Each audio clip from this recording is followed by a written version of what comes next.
Welcome to Matiq News. I'm Akash. And I'm Eva. Thank you for joining us as we dive into the story behind artificial intelligence, where it all began. Before artificial intelligence was a field of science, it was a work of fiction. Long before anyone built a computer, we were already writing about machines that could think, feel, and even dream. You could say AI was imagined before it was invented. Humanity didn't start with circuits, it started with stories. From the ancient Greek myth of Talos, the bronze guardian who could patrol and protect creep shells, to the Jewish legend of the Golem, made of clay and brought to life by sacred words. We've always been fascinated by the idea of artificial life, intelligence made, not born. And those myths evolved.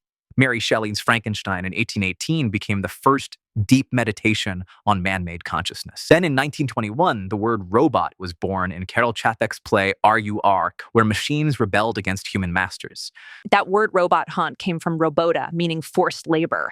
And it's powerful how much of our AI imagination is tied to fear that our creations might one day outgrow us. By the mid-20th century, that anxiety had become an obsession. Then came science fiction's golden age. Writers like Isaac Asimov, Arthur C. Clarke, and Philip K. Dick gave us not just robots, but moral frameworks for them. Asimov's 3 laws of robotics defined how an intelligent machine should behave, a kind of ethical software before software existed. And those stories mattered.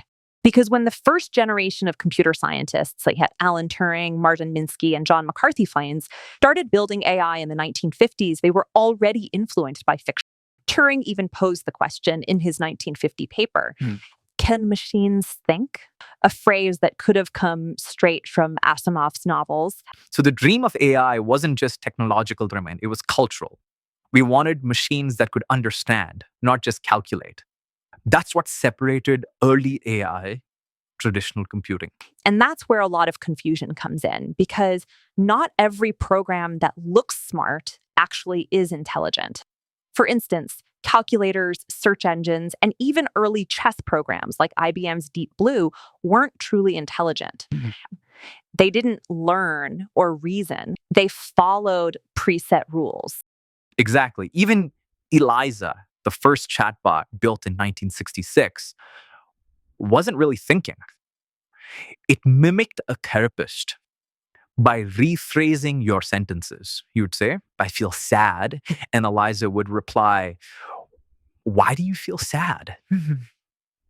It felt human, but it was just pattern matching, like holding up a mirror, not a mind. That's a key point. A system can appear intelligent without actually understanding anything. A phenomenon we now call the Eliza Effect.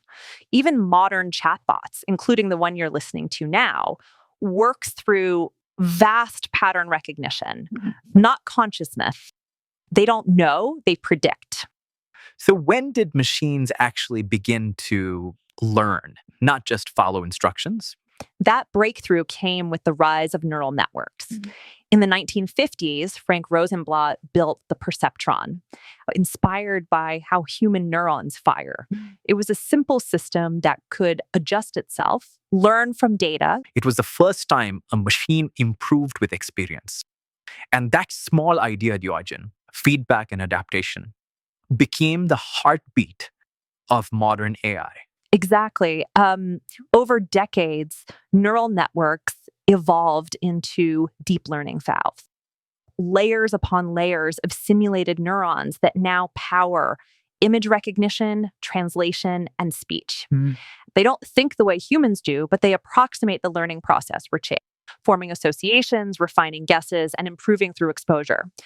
But while the technology advanced, the public imagination didn't change much.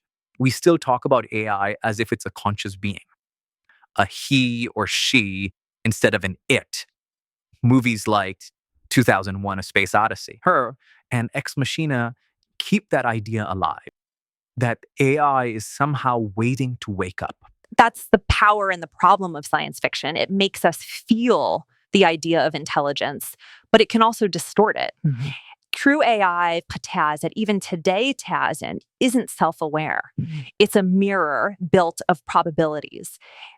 But that mirror is becoming clearer, faster, and more responsive than ever.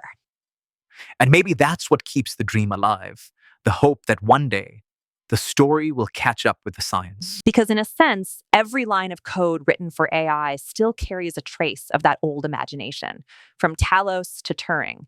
It's the same question, just updated for the digital age.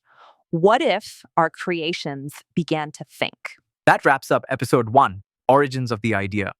If you enjoyed exploring AI's past, don't forget to like, share, and subscribe to Matiq News. Next episode, we'll explore learning to learn, the era of machine learning. And remember, the future thinks because we imagined it first. Thank you all.